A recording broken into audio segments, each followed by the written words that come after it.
Welcome to another edition of Courtside with Rob and Washut. But before we head over to the arena, I want to give a big thank you to our sponsors of the show, Group Therapy Bike Tours and Slim Chickens. We'll start with Group Therapy. They are all in on the Nebraska basketball wave. Head over to grouptherapybiketours.com and book your ride today for all of your pregame, postgame, whenever game, birthday party, wedding, family reunion, corporate event. They have a 15-person trolley ride, a 6-person mini bike for whatever event you want to celebrate. And like I said, it is full force in Nebraska. If you've gone to a Nebraska game, I'm sure you've seen the trolleys riding around the Haymarket and downtown Lincoln. If you go over to grouptherapybiketours.com and use the promo code NebraskaBall, you will save 15% on your first ride. So make sure you head on over there and support our great sponsor. It's a ton of fun. I've been on it several times. Could not recommend it enough. Now over to our other sponsors, Slim Chickens. Bill Hooks and his wife Stacy are diehard Nebraska fans, and they couldn't wait to jump on the Nebraska basketball train. Locally owned Slim Chickens has 2 locations, 84th and Old Cheney and 16th and Pine Lake. Slim Chickens features a variety of options with fried and grilled chicken tenders, wings, salads, wraps, sandwiches, chicken and waffles, and southern sides. What makes Slim's different? Well, they have over 17 different dipping sauces for guests to choose their favorite. Slim Chickens is available for dine-in, drive-through, or delivery via their online ordering. Check out Slim Chickens app and start earning rewards today. Slim Chickens is always a favorite for large gatherings and tailgate parties, especially Nebraska basketball tailgate parties, and let them do the cooking for you. Slim Chickens is moving forward, and they are expanding to the north side of Lincoln soon, so keep an eye out for that. Stop into your local Slim Chickens restaurant today for some southern hospitality and see their newly remodeled locations. Again, thanks to all our sponsors. Now let's head over to the arena and take you courtside with me, Rob and Washut.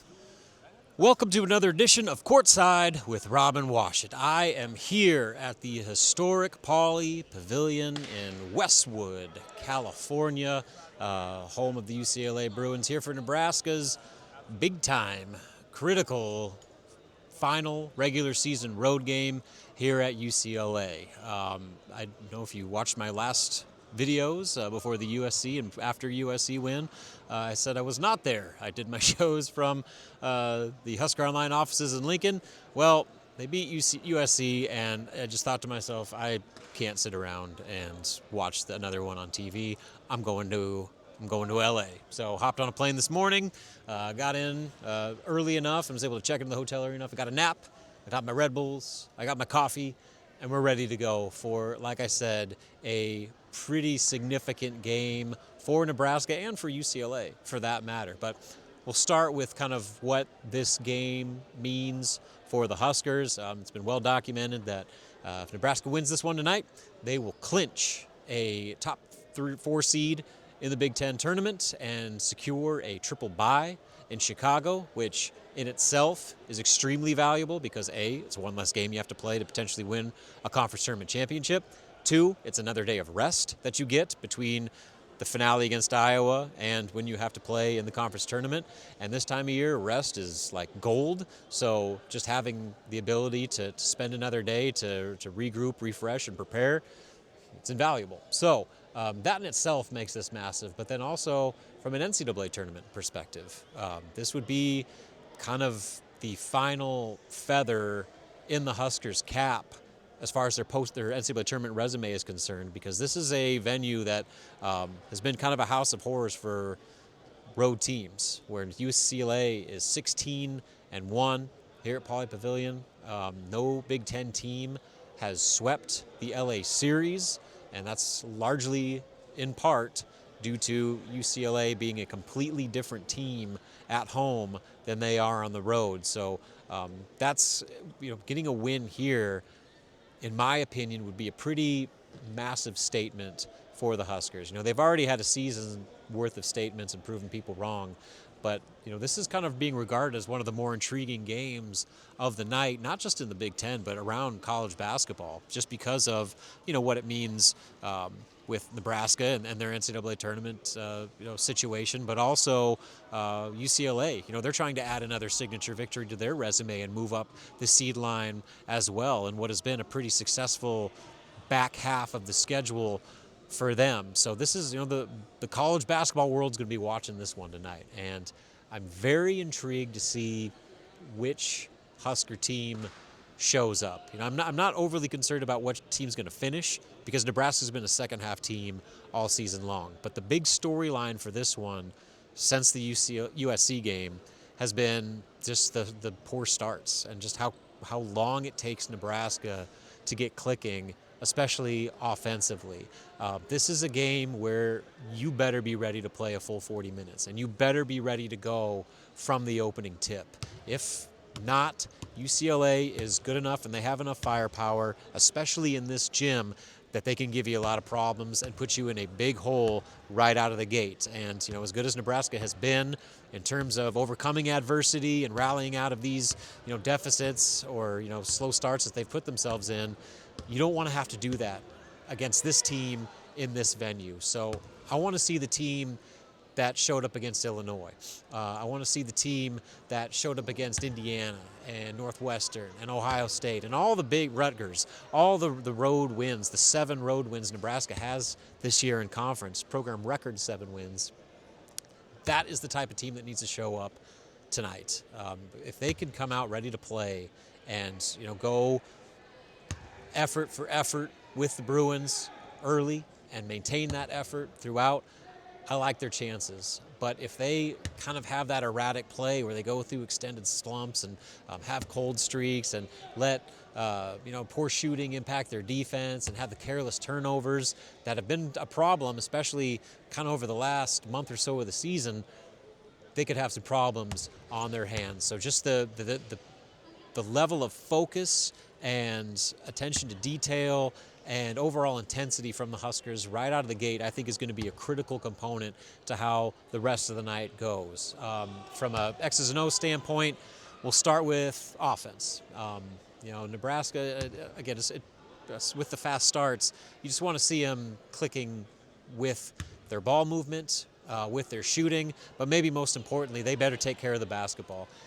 As good as they've been just from a start to finish for this season in terms of not turning it over and valuing possessions, they've had some issues with that over the last few, especially during that losing 4 out of 6 game skid, and they had some more issues, double-digit turnovers again at USC.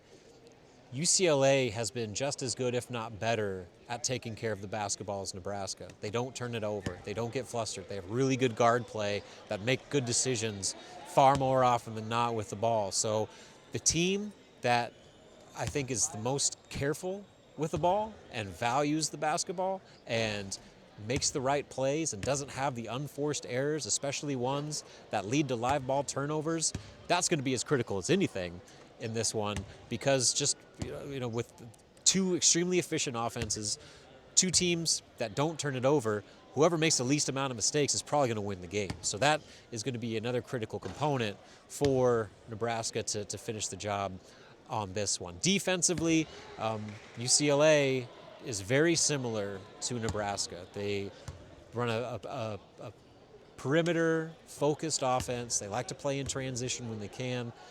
They're led by, like I said, 3 veteran guards. Donovan Dent, the big-time transfer, he's kind of the head of the snake of what they do. He's been one of their better scorers, but also he's one of the top assist guys. He's kind of right behind Sam Hoiberg, I think, in terms of Big Ten leaders in assist-to-turnover ratio. So he's kind of the guy that makes it all go. But they surrounded him with shooters at all 4 spots. Bilodeau, the center, he's shooting about 45% from 3.